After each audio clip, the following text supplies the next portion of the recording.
Hi hello నమస్తే welcome back to iDream media. ఈరోజు మనతో ఉన్నారు సర్టిఫైడ్ ఫైనాన్షియల్ ప్లానర్ అయిన రామచంద్రమూర్తి గారు. రైట్ నో మార్కెట్ అప్డేట్స్ గురించి సార్తో మాట్లాడదాం. Hi sir. హాయ్ అండి. సార్, రైట్ నో మార్కెట్స్ వచ్చేసి నిఫ్టీ -183 పాయింట్స్తో 24,000 దగ్గర, సెన్సెక్స్ -720 పాయింట్స్తో 79,223 దగ్గర, బ్యాంక్ నిఫ్టీ -616తో 50,988 దగ్గర, ఇక ఐటీ -625 పాయింట్స్తో 43,000 దగ్గర, స్మాల్ క్యాప్ వచ్చేసి -18తో 56,000 దగ్గర ఉన్నాయి. సో ఇది ఎటువంటి కరెక్షన్ అని చెప్పొచ్చు అంటారు? నేను మార్కెట్స్ ఏమో హైలో ఉన్నాయి, రైజ్ అవుతూ ఈ రైట్ నో పడిపోతుంది. అవునండి, ఇది వీక్ మొత్తం ఒకసారి మనం చూస్తే ఏంటంటే వీక్ అంతా కూడా ఈ క్రిస్మస్ హాలిడేస్ వీటిల్లో పెద్ద మూమెంట్ అవ్వలేదు. సో నిన్న పెద్ద ర్యాలీ వచ్చింది మార్కెట్లోకి. అదేంటంటే ఇవాళ ఫ్రైడే డిస్కౌంట్ అయిపోయింది. సో యాక్చువల్గా ఏంటంటే ఇప్పుడు జనవరి వచ్చింది కాబట్టి ఫస్ట్ వీక్ అయిపోతే నెక్స్ట్ వీక్ నుంచి ఇప్పుడు రిజల్ట్స్ వస్తుంటాయి. సో మార్కెట్కి కొంచెం ట్రిగ్గర్స్ పాజిటివ్గానే కనపడుతున్నాయి. వాళ్ళు మేజర్ పాలు హెచ్డిఎఫ్సి పాలు అవటం వల్ల మేజర్గా మార్కెట్స్ ఎఫెక్ట్ అయినాయి. సో అయితే ఏంటంటే ఇది నేను అనుకోవటం ఇక మేజర్గా మార్కెట్స్ అన్నీ కూడా ఈ యొక్క కరెక్షన్ క్రాష్ కాకుండా ఇంకా బయింగ్ ఇంట్రెస్ట్ వస్తుంది, డౌన్ లెవెల్లో ఛాన్సెస్ కనపడుతున్నాయి. ఎందుకంటే జనవరి అట్లీస్ట్ నెక్స్ట్ వీక్లోంచి అన్న ఛాన్సెస్ ఉన్నాయి. నిన్న ఒకసారి మనం చూసాం కదా సార్, బయింగ్ వస్తే ఎలా ఉంటుంది అనేది, ఎంత ఫాస్ట్గా మూమెంట్ వస్తుందో మనం చూసాం. సో అలాంటి మూమెంట్స్ ఇంకొక 2-3 మూమెంట్స్ వస్తాయి మార్కెట్లో. సో ఎందుకంటే బడ్జెట్ ర్యాలీ ఉంది కాబట్టి ఎటు ఫిబ్రవరి 1 తారీఖు బడ్జెట్, ఇప్పుడు ఇక మూడంతా కూడా అటు షిఫ్ట్ అయిపోతుంది. సో అందరికీ కూడా ఈ యొక్క రిజల్ట్స్ వస్తున్నాయి. రేపు 9వ తారీఖు టీసీఎస్ నుంచి స్టార్ట్ అవుతుంది రిజల్ట్స్. కాబట్టి ఇవన్నీ మనం కన్సిడర్ చేసుకుంటే కొంచెం పాజిటివ్గానే ఉంటాయి. అలాగే ఆటోమొబైల్స్కి మొన్న డిసెంబర్ సేల్స్ బాగున్నాయి, పాజిటివ్ అది బాగా పెరిగినాయి. అలాగే వాళ్ళ డీమార్ట్ చూసుకుంటే ఆల్మోస్ట్ 15% పెరిగింది. సో ఈ సెక్టర్స్ కూడా ఎఫ్ఎంసీజీ సెక్టర్స్ అన్నిటి కూడా బాగా సపోర్ట్ కనపడుతున్నాయి.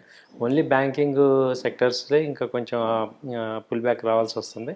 సో ఐటీ ఆల్రెడీ పెరిగింది కాబట్టి చిన్న కరెక్షన్ దానిలో ఎక్స్పెక్ట్ చేస్తున్నాం.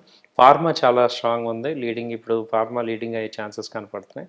సో ఎఫ్ఎంసీజీ అలా ఆటోమొబైల్ ఇప్పుడు నెక్స్ట్ ర్యాలీలో పార్టిసిపేట్ చేస్తారు. అలాగే డిఫెన్స్ స్టాక్స్ కూడా బాగా ఇప్పుడు బ్యాక్ డౌన్ ట్రెండ్ నుంచి ఇప్పుడు అప్ ట్రెండ్కి స్టార్ట్ అవుతున్నాయి. సో ఇలాంటి సిచ్యువేషన్లు ఏంటంటే ఇప్పుడు వాళ్ళ ఒక 500 పాయింట్స్ బ్యాంక్ నిఫ్టీ అంటే ఇక కామన్ అయిపోయింది. సో నిఫ్టీ 100-200 అంటే కామన్ అయిపోయింది.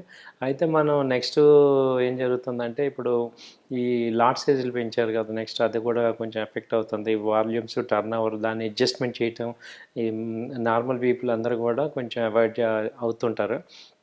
సో రియల్ పొటెన్షియల్ పీపుల్ వస్తుంటారు కాబట్టి ఆ అడ్జస్ట్మెంట్కి కొంత టైం పడుతుంది.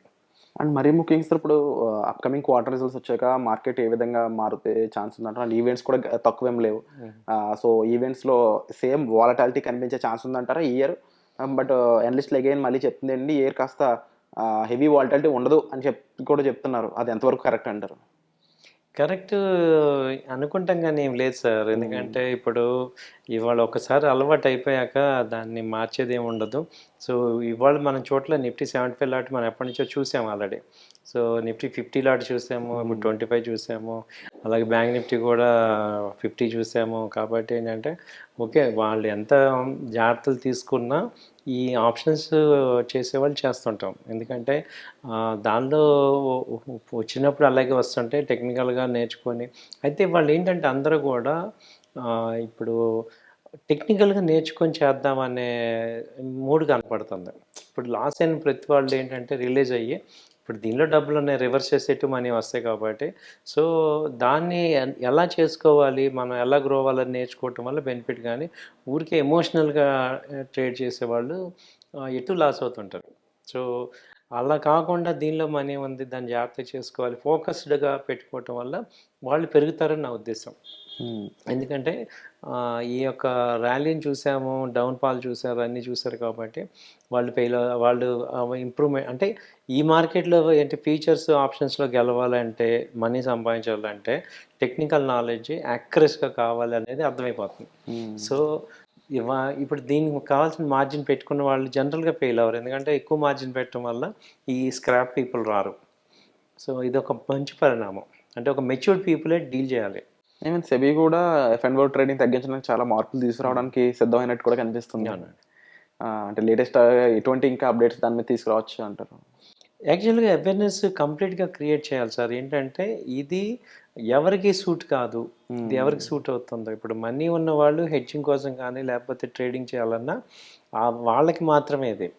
సో, ఇక్కడేమవుతుందంటే ఇప్పుడు తక్కువ మనీ ఉండి ఎక్కువ సంపాదిద్దాం వాళ్ళకి ఆప్షన్స్ సెట్ కాదు.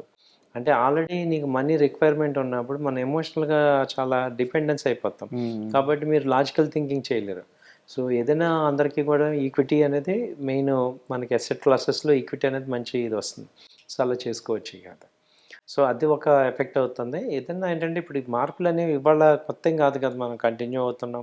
సో, చాలా మార్పులొస్తున్నాయి. అంటే క్లయింట్స్ సైడ్ నుంచి ఎటువంటి ఇబ్బంది రాకూడదని సెబీ చేసుకుంటుంది. అవన్నీ కూడా ఇంప్లిమెంటేషన్ జరుగుతున్నాయి. సో, అన్నీ మార్పులొస్తే బావుందిది.